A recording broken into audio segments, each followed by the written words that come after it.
Peggy 18.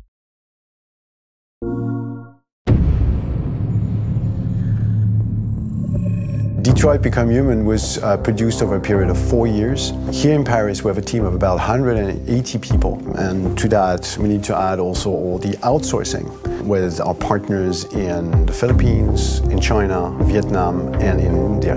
So when we started working on this story, I had to imagine where Kara was built. And for whatever reason, the city of Detroit came very quickly to my mind because it had already an incredible story by itself of history and themes. So we traveled there with a team and we were really moved by what we saw, and we could really feel the desire to fight and really be born again. And we just continued this curve, this growth, and just imagine what Detroit would be like if the android industry was, using these huge factories to build androids there. A very strong element in Detroit is that there's a lot of industrial wasteland and a lot of nature too, and for us, the graphic designers, it was an incredible playground. The destroyed zones which we wanted to preserve, we appropriated them to turn into something else. Then in the areas that needed to be rebuilt, we were able to imagine our Detroit of the future. We didn't want to make a science fiction universe, but a world of anticipation.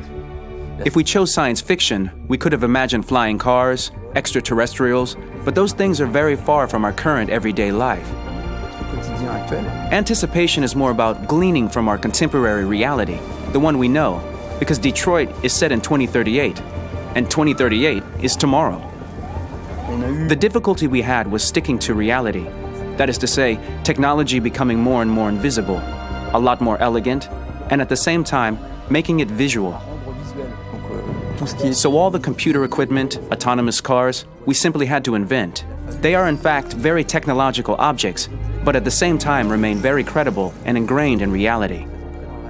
To create a cohesive universe in the fashion and clothing of the human characters in 2038, I didn't want to put an accent on strange shapes, or really vibrant colors, and things we wouldn't know. That I wanted to keep for the androids. The goal was to create something familiar which we can identify with in this future setting.